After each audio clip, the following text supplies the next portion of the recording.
Hello everybody, I'm Ard, and welcome to another episode of Minecraft Enigmatica 2 Expert.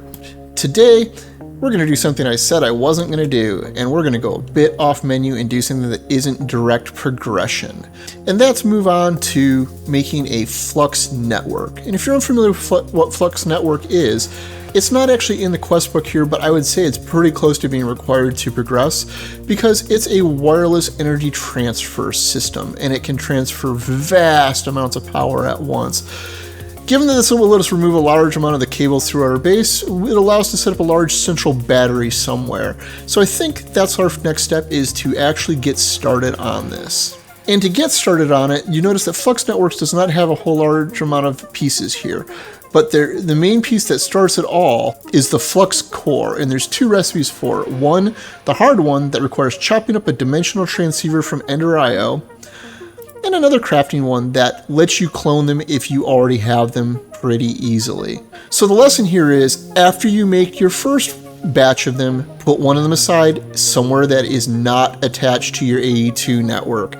Put it in a box, put it up on a wall somewhere, put it somewhere you won't touch it, because so that you have it in case you need to make more and so you don't accidentally use them all. Now, like I said, this is the hard recipe though, because this requires destroying a dimensional transceiver, which we haven't made yet. And the dimensional transceiver requires a bunch of stuff we currently can't make. So starting with the octopedic capacitor, which is actually within our reach now because the thing that was blocking us previously was the charged draconium block. And that's why I'm outside charging draconium blocks down there. We also need a bunch of blocks of electrical steel, but that part's easy. An ender crystal, which requires a soul binder, which we haven't made yet, as well as an enderman and a soul vial itself, which that part's easy. But it requires making a soul binder, which requires solarium ingots. Now, my past memory tells me that we used to have to get some sort of soul object from mobs previously, but there does appear to be a recipe to just fabricate it straight from soul sand and gold in this pack. I don't know if that's always the case or not, but this does make it reasonable.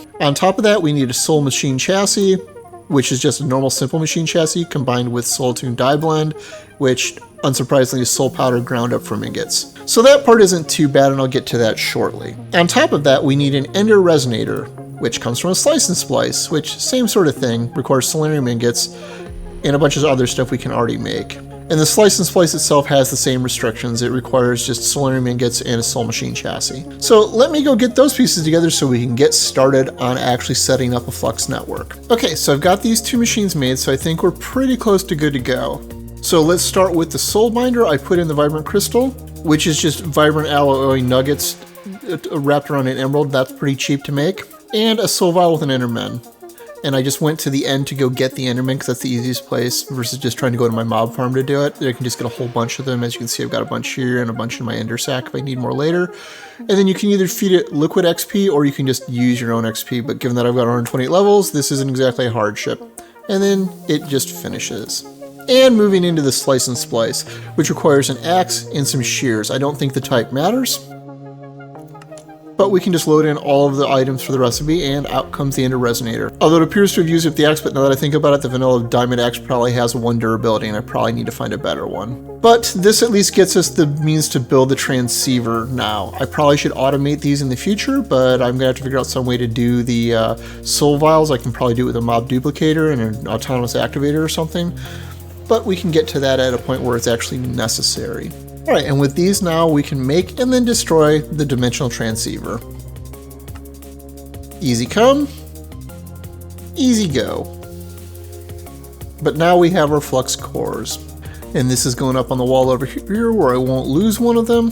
Alright, but now we can actually get started on Flux Networks after inadvertently progressing through Ender IO on accident. So for Flux Networks, there is a basic material we need named, unsurprisingly, Flux. And as I said, it's obtained by compressing redstone with a bedrock and obsidian, which is certainly one recipe. It just, you do what it says. You put an obsidian block, one air block above a piece of bedrock and throw some redstone on it and left click it to crush it.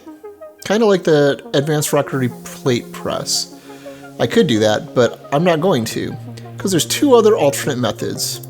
One, we can just throw redstone into fire or lava and that will create it, which that's fine.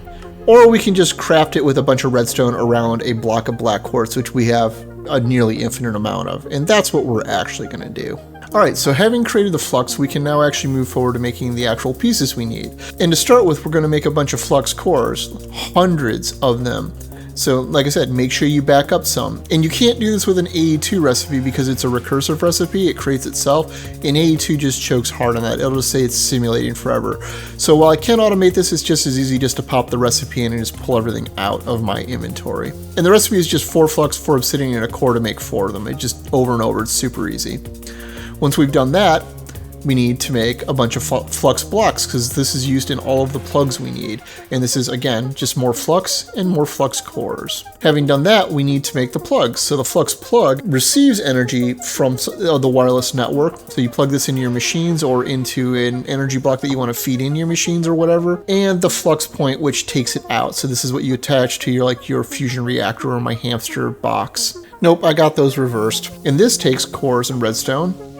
And the plug takes cores and flux blocks. This is what eats up all of them. So at this point, it's all super easy to make. All right, and now that we've got these made, let's show you how it generally works by pulling energy out of our fusion reactor and processing the crafting core here to make a draconic block. So to start with, I put down an energy cell and I put the plug on the fusion reactor and I put the flux point on the energy cell itself on an input side. We go into the flux plug and you see how it says please select a network? It's because we don't have one created yet. And what we need to do is select create new network. And we're going to want 2 networks, energy in and energy out. We can name it however we want, but we're just going to name it simply to not confuse ourselves. We'll just make it public since I'm the only one playing here. We can change the energy type that's output. We're just going to do redstone flux. Energy units is EU for IC2, which can be useful later. We can always set this up on a separate network that will then pull energy for EU. Next, you want to go to network selection, which lets you pick a network, and the network should be connected. Yep, and now it's on energy input.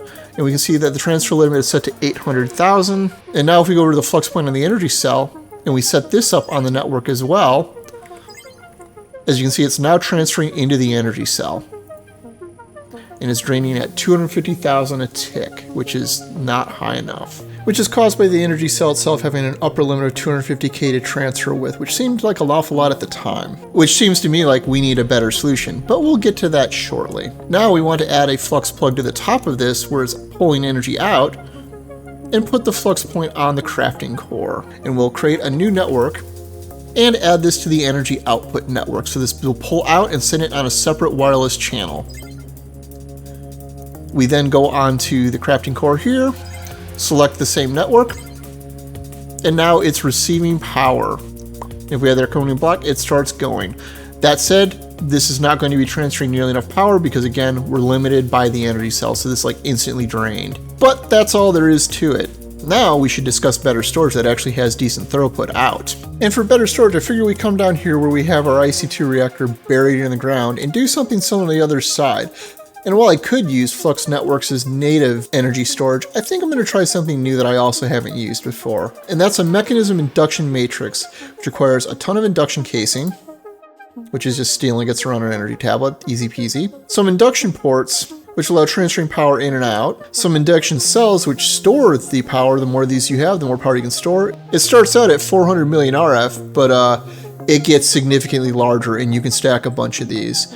And much like everything else, this just uses the pieces before it to make it, and just increasing larger as well as larger energy cubes. And the last thing you need are the providers, which have input or output varying levels of RF. Starts out at 25k RF, which is not that great, but it goes up to 13.1 million, which is currently more than we need, but is effectively unlimited for our purposes. So let me go automate a bunch of that, and let's see what we can do. Alright, so I've got all the pieces automated, but just to give you an idea of what this takes, this is just for the induction port, and it takes about 700 of these enriched alloys. I had to go upgrade my enrichers to factories to handle this, and even this still takes a while. I could scale horizontally and add more, but it'll get done. Alright, so that took a distressingly long amount of time, but I've at least got enough to show you how this works, because you don't need to fill up the whole casing to make it work. You just need a provider and at least one energy cell. I've got 2 though. So this will at least get us started and probably be more than I actually need anyways. So first things first, you need to build a rectangle of some sort. It can't be any more than 18 by 18 by 18 of induction casings and ports. The ports are placed down in the green format, which is input. You can use a configurator and shift right click it to switch its mode. I'm currently using 4 of them just so I have options. You then just slap your riders inside, slap your energy cells inside, and seal it up. And if I've done this right, it should get the orange, yep, the red glowies. There we go. And now we have a fairly large battery. And I can put the flux point on it that we did hooked up to the fusion reactor earlier, which does not appear to be working right. Okay, I figured it out. It's because I had reconnected my fusion reactor to my normal power grid so that I wouldn't lose power due to the void mine or everything else while I was doing all this. And I reconnected the wrong thing. I put the point instead of the plug on the fusion reactor. So now as you can see, it's slowly adding to this. Well, not slowly, it's just the capacity is just ridiculous. Now, if we pop this off, it doesn't work anymore. But the induction cells do retain their power so that we can add to this over time. It just temporarily shuts things down. Now what we should do is go move some of our other power providers into this room, just so we can keep track of them, put the plugs on them, and feed them into the bank, as well as provide power to the rest of our network. Alright, so I grabbed my 3 main power generators, the old ones at least, and set them up against this wall, and put points on their old power energy cells. This is also the point where I realized the energy cells are actually my bottleneck on power throughout my whole network here, so I'm going to have to deal with that eventually. But for now, this at least lets me see what these were producing. So from right to left, this is my ethylene generator, and it is currently kicking out 80,000. It is limited by the Ender.io cable, so if it does back up and has a surplus, it still only pulls out 125 total at a time. This is Canolatron, who is basically kicking out nothing. I suspect it's probably broken, but I wasn't counting on this anyways. I believe it was doing spike power over time anyways, not consistent. Not the end of the world. And now the hamsters, which I'm not even going to click on this because it doesn't load. And this is kicking out 117, which I was lower than whatever my projections were, I think.